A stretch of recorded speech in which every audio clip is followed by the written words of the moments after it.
নমস্কার বন্ধুরা, তোমরা কি জানো যে শুক্রবার দেবী লক্ষ্মীর প্রিয় দিন এবং এই দিনে কিছু গোপন প্রতিকার ধীরে ধীরে তোমাদের জীবনের আর্থিক সমস্যা দূর করতে পারে? শাস্ত্র অনুসারে যদি শুক্রবার সঠিক পদ্ধতি এবং পবিত্র অনুভূতি দিয়ে দেবী লক্ষ্মীকে তুষ্ট করা হয়, তাহলে তিনি কেবল সম্পদই নয়, সুখ, শান্তি এবং স্থায়ী সমৃদ্ধিও প্রদান করেন। আজকের বিশেষ ভিডিওতে আমরা শুক্রবার দেবী লক্ষ্মীকে খুশি করার 3টি গোপন উপায় সম্পর্কে বলবো, যা খুব কম লোকই জানেন, তবে যা জীবনে অলৌকিক পরিবর্তন আনতে পারে। ভিডিওটি শেষ পর্যন্ত দেখতে ভুলবেন না, কারণ শেষে উল্লেখিত প্রতিকারটি তোমার ভাগ্যের দরজা খুলে দিতে পারে।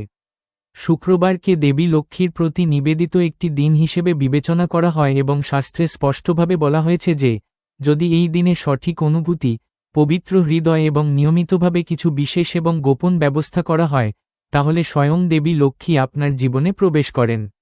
তবে এটা বোঝা অত্যন্ত গুরুত্বপূর্ণ যে লক্ষ্মী কেবল সম্পদের দেবীই নন, বরং সৌভাগ্য, শান্তি, সমৃদ্ধি, ভারসাম্য এবং তৃপ্তিরও অধিষ্ঠাত্রী দেবী।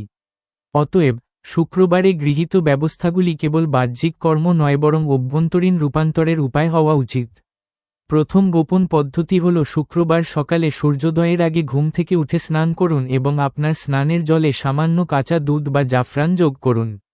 এরপর পরিষ্কার পোশাক পরুন এবং প্রধান প্রবেশদ্বার এবং পূজার স্থানটি পুঙ্খানুপুঙ্খভাবে পরিষ্কার করুন, কারণ লক্ষ্মী পরিষ্কার পরিচ্ছন্নতার মধ্যে বাস করেন। তারপর পূজার স্থানে একটি লাল বা গোলাপি কাপড় বিছিয়ে তার উপর দেবী লক্ষ্মীর একটি মূর্তি বা ছবি রাখুন।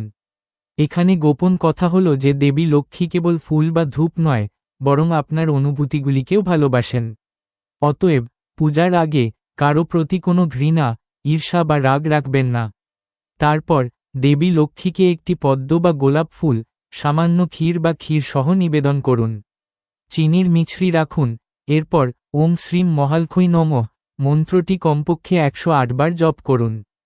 কিন্তু জপ করার সময় কেবল সম্পদ কামনা করবেন না, বরং প্রার্থনা করুন, হে মা, আমাকে এমন সম্পদ দিন যা ধার্মিকতার পথে চলে এবং কারো ক্ষতি করে না। এই ভাব লক্ষ্মীর খুব প্রিয়। প্রথম পদ্ধতিটি গোপন বলে বিবেচিত হয় কারণ এর জন্য কেবল প্রদর্শনের প্রয়োজন নয়, বিশুদ্ধ বিবেকের প্রয়োজন। দ্বিতীয় গোপন পদ্ধতি হল শুক্রবার একজন নারীকে সম্মান করা, কারণ শাস্ত্র বলে যে লক্ষ্মী স্থায়ীভাবে বসবাস করেন যেখানে নারীদের সম্মান করা হয়। এই দিনে আপনার মা, স্ত্রী, বোন বা কোনো বয়স্ক মহিলার পা স্পর্শ করুন, তাদের আশীর্বাদ নিন এবং আপনার সামর্থ্য অনুসারে তাদের কিছু মিষ্টি বা সাদা পোশাক অর্পণ করুন। যদি সম্ভব হয়, আপনার দান প্রকাশ না করে চুপচাপ কোনো দরিদ্র বা বিধবা মহিলাকে খাওয়ান বা দান করুন। লক্ষ্মী গোপন দান পছন্দ করেন। এই পদ্ধতিটিও শক্তিশালী কারণ এতে অহংকার ত্যাগ জড়িত, যা লক্ষ্মীর আগমনের জন্য সবচেয়ে গুরুত্বপূর্ণ শর্ত। প্রায়শই দেখা গেছে যে যারা শুক্রবারে মহিলাদের অপমান করে, কঠোর কথা বলে বা আঘাত করে, তাদের ধর্ম নির্বিশেষে তাদের ঘরে সম্পদ স্থায়ী হয় না। তুমি যতই আয় করো না কেন, তাই এই দ্বিতীয় পদ্ধতিটি কেবল দানশীলতা নয়, বরং সংস্কার উন্নত করার একটি উপায়। তৃতীয় এবং সবচেয়ে গোপন পদ্ধতি হল শুক্রবার সন্ধ্যায় ঘরে ঘিয়ের প্রদীপ জ্বালানো এবং কমপক্ষে 11 মিনিট ধরে জ্বলতে দেওয়া এবং সেই সময় ঘরে সম্পূর্ণ নীরবতা বজায় রাখা। টিভি, মোবাইল এবং অপ্রয়োজনীয় শব্দ থেকে দূরে থাকা। প্রদীপ জ্বালানোর সময় তোমার কাছে ইতিমধ্যে যা কিছু আছে তার জন্য মানসিকভাবে মা লক্ষ্মীকে ধন্যবাদ জানাও, তা সে খাবার হোক, ঘর হোক বা পরিবার হোক, কারণ কৃতজ্ঞতাই লক্ষ্মীকে থামানোর সবচেয়ে বড় রহস্য। খুব কম লোকই বোঝে যে মা লক্ষ্মী যেখানে কেবল চাহিদা থাকে সেখানে যান না, তিনি সেখানে যান যেখানে ধন্যবাদ থাকে। প্রদীপের সামনে বসে স্বীকার করেন যে, মা, তুমি এখন পর্যন্ত আমাকে যা দিয়েছ তার জন্য আমি কৃতজ্ঞ। এই অনুভূতি ব্যক্তির শক্তি অভাব থেকে বের করে এনে তাকে সমৃদ্ধির দিকে নিয়ে যায়। এই কারণেই খুব কম লোকই এই প্রতিকারগুলি সম্পর্কে জানেন, এবং এমনকি খুব কম লোকই সঠিক মনোভাব নিয়ে এগুলি অনুশীলন করেন। এই 3টি প্রতিকারের সারমর্ম হল যে শুক্রবারে দেবী লক্ষ্মীকে খুশি করার জন্য অভ্যন্তরীণ পবিত্রতা, নম্রতা এবং ভারসাম্য অপরিহার্য, বাহ্যিক জাঁকজমক নয়। যদি কোনো ব্যক্তি টানা 11টি শুক্রবার এই প্রতিকারগুলি অনুসরণ করে, মিথ্যা, ছলনা, অপব্যয় এবং নেতিবাচক কথাবার্তা থেকে বিরত থাকে, তবে তার জীবন ধীরে ধীরে তার বোধগম্যতার বাইরে পরিবর্তিত হয়।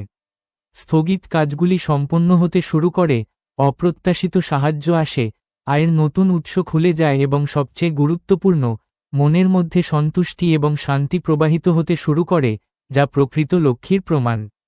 পরিশেষে সত্য হল যে শুক্রবারে দেবী লক্ষ্মীকে খুশি করার এই 3টি গোপন পদ্ধতি অলৌকিক কিছুর চেয়ে কম নয়। তবে এই অলৌকিক ঘটনাগুলি কেবল তাদের জীবনেই ঘটে যারা বিশ্বাস, ধৈর্য এবং বিশুদ্ধ কর্মের সাথে এগুলি অনুশীলন করে।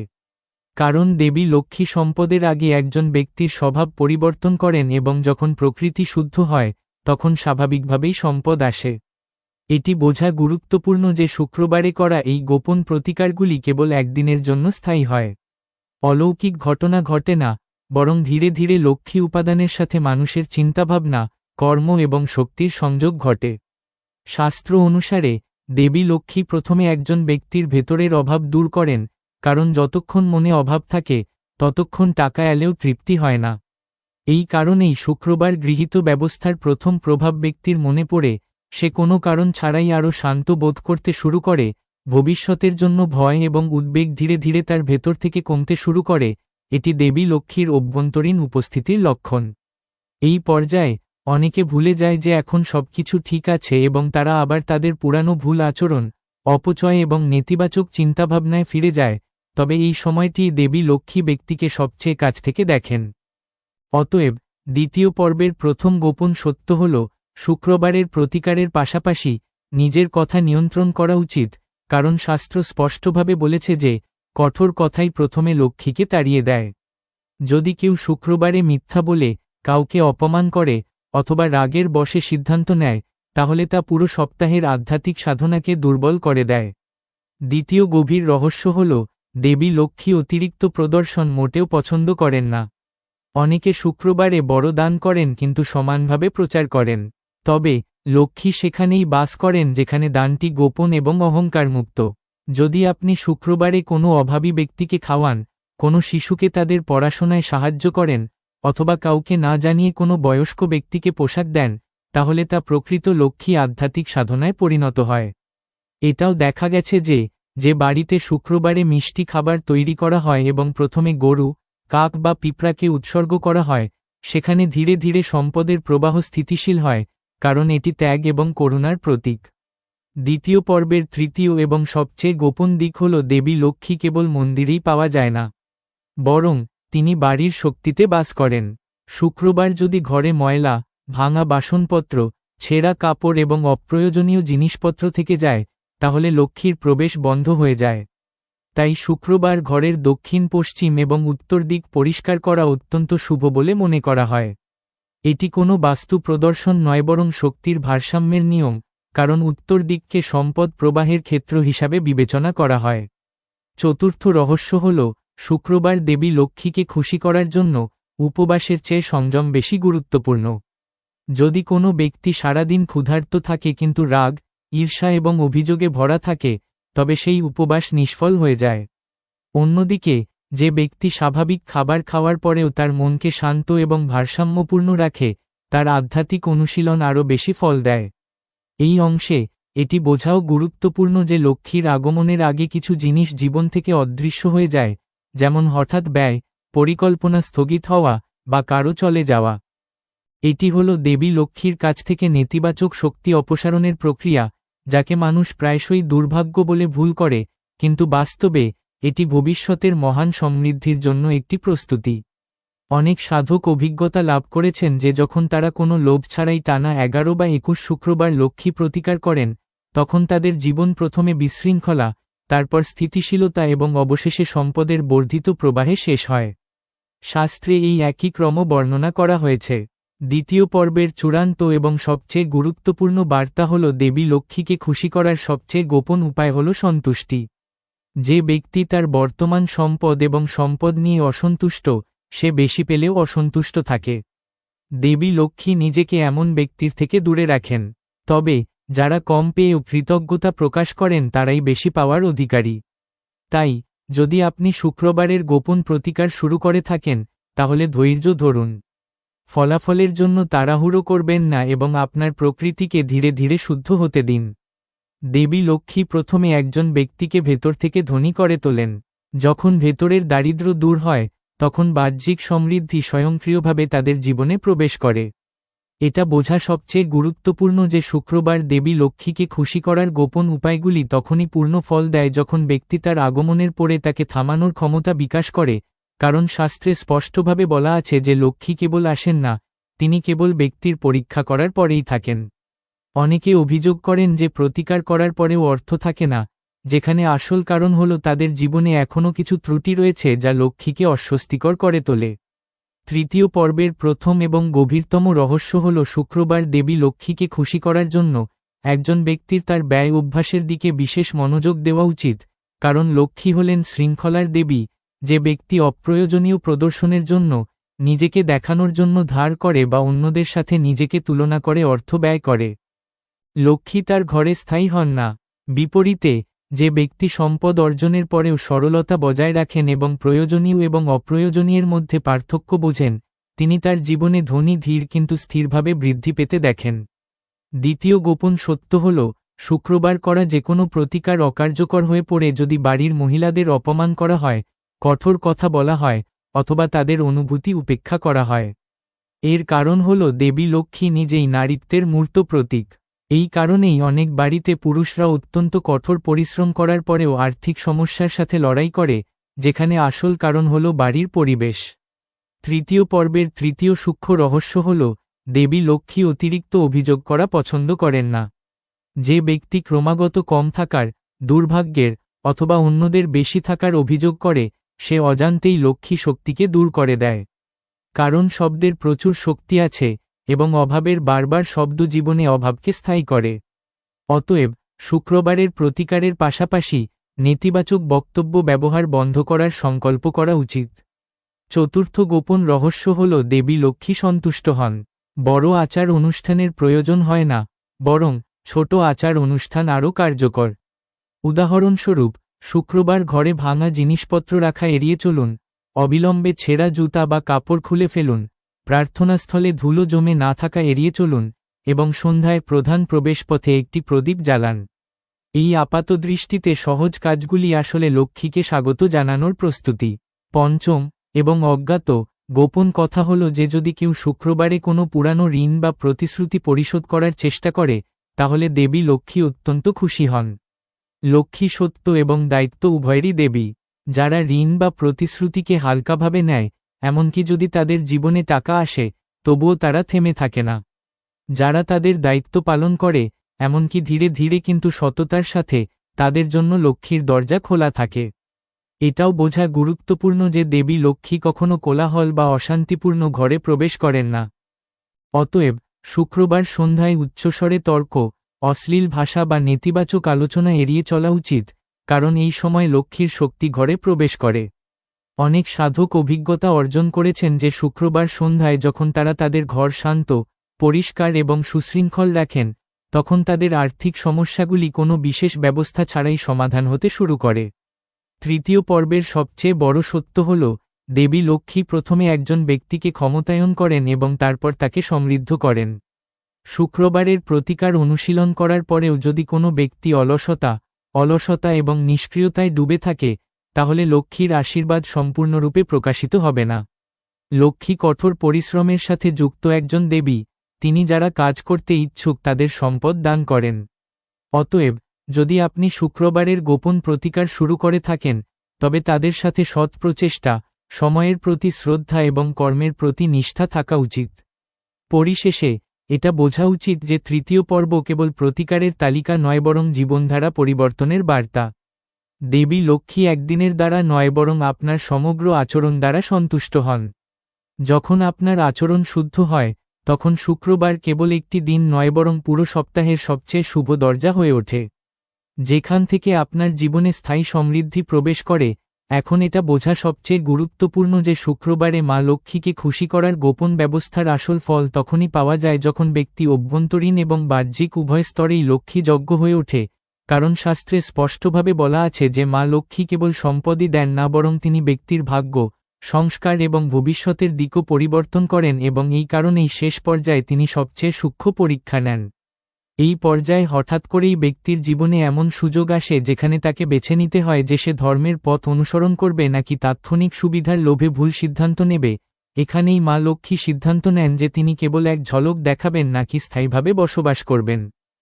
চতুর্থ পর্বের প্রথম এবং সবচেয়ে গোপন সত্য হল যে শুক্রবারের প্রতিকার অনুশীলনকারী যে কেউ অধৈর্যতা থেকে মুক্ত থাকতে হবে, কারণ অধৈর্য লক্ষ্মীর সবচেয়ে বড় শত্রু।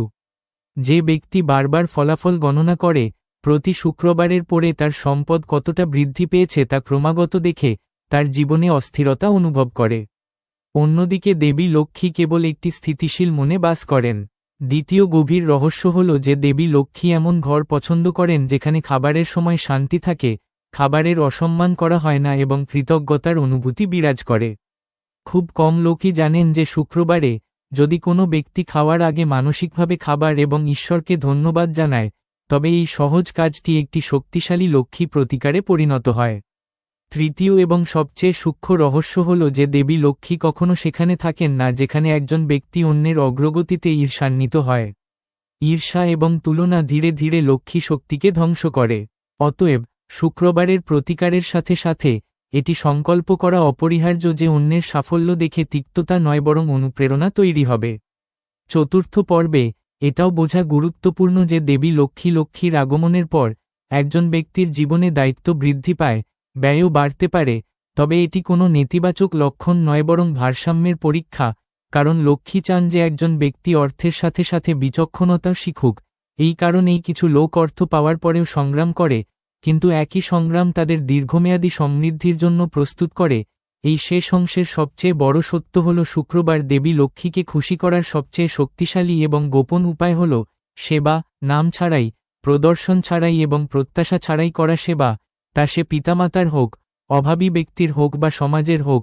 সেবা লক্ষ্মীকে বেঁধে রাখে, কারণ যেখানে সেবা আছে সেখানে অহংকার নেই এবং যেখানে অহংকার নেই সেখানে লক্ষ্মী স্থায়ী। পরিশেষে বলা হয়েছে যে যদি কোনো ব্যক্তি শুক্রবারের গোপন প্রতিকারগুলি ভক্তি, সংযম, শুদ্ধ বাক্য, শুদ্ধ আচরণ এবং সেবার মনোভাব সহকারে ক্রমাগতভাবে করেন, তাহলে মা লক্ষ্মী কেবল তার জীবনে সম্পদই প্রদান করেন না বরং সম্মান, শান্তি এবং সন্তুষ্টিও প্রদান করেন এবং এটিই প্রকৃত লক্ষ্মীর কৃপা, কারণ সম্পদ ছাড়া শান্তি অকেজো এবং শান্তি ছাড়া সম্পদ বোঝা হয়ে ওঠে। তাই চতুর্থ পর্বের সারমর্ম হল যে শুক্রবারের প্রতিকারগুলি কোনো একদিনের অলৌকিক ঘটনা নয় বরং জীবনকে লক্ষ্মীর যজ্ঞ করে তোলার একটি অনুশীলন, এবং যখন জীবন নিজেই লক্ষ্মীর যজ্ঞ হয়ে ওঠে তখন কোনো শক্তি মা লক্ষ্মীর আগমনকে থামাতে পারে না।